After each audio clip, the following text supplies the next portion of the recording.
Insight 4. O erro de medir marca apenas em valor monetário.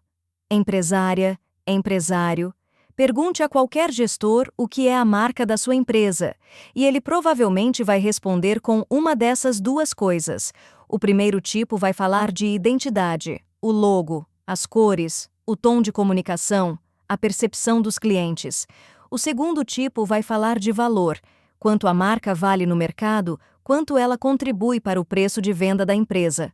Os dois estão parcialmente certos, e os dois estão cometendo o mesmo erro, por razões diferentes.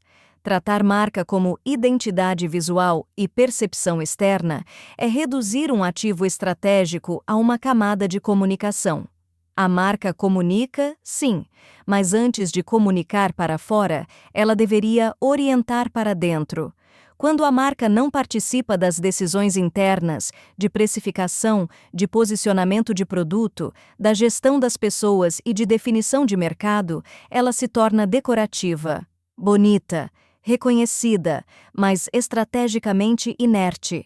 Medir marca como um número de balanço é igualmente limitante. O valuation de marca responde a uma pergunta específica: quanto valeria este ativo se fosse vendido ou licenciado?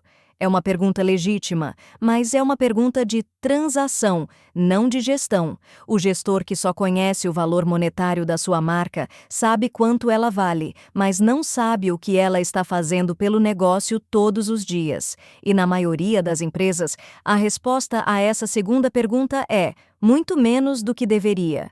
Marca, quando utilizada corretamente, é um vetor econômico de decisão. Ela não é apenas o que o cliente percebe, ela é o que a empresa consegue sustentar internamente e no mercado, em termos de preço, de posicionamento e de margem, com base no valor que construiu ao longo do tempo. E ela tem 3 dimensões temporais que quase ninguém trabalha de forma integrada. No passado, a marca precisava se estabelecer, ser reconhecida, conquistar presença. Era a fase da existência.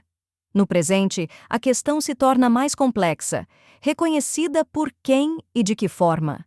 É a fase do posicionamento e da relevância, onde a marca precisa fazer sentido para o mercado certo. No futuro, e aqui está o que nenhuma abordagem de marca alcança, a marca precisa projetar o negócio inteiro para refletir vantagem competitiva sustentável, no âmbito que o criador imaginou ou passou a imaginar, no valor integral, local ou globalmente.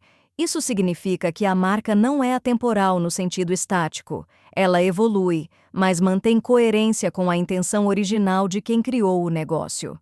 Uma marca forte não só justifica preços mais altos, ela orienta quais mercados a empresa deve entrar. Ela define quais produtos fazem sentido lançar. Ela estabelece os limites do que a empresa pode prometer e do que precisa entregar para não quebrar a promessa. Isso não é branding, não é valuation, é gestão estratégica por meio da marca. Aqui está a pergunta que poucas empresas conseguem responder com clareza: a sua marca está sendo usada para decidir ou apenas para comunicar?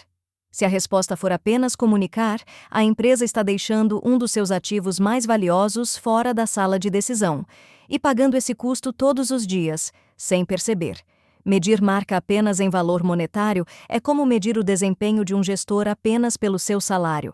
O número existe, mas não diz nada sobre o que ele está gerando para o negócio.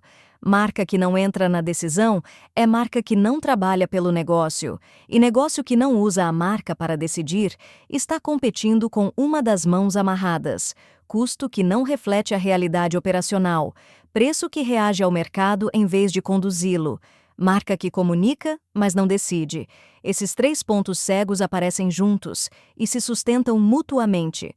Não é coincidência, é estrutura. Nos próximos insights vamos sair do diagnóstico e entrar no que ninguém fala, as vantagens competitivas asiáticas, o que todo mundo vê e entende errado, e o que está por trás dessas vantagens que raramente é comentado.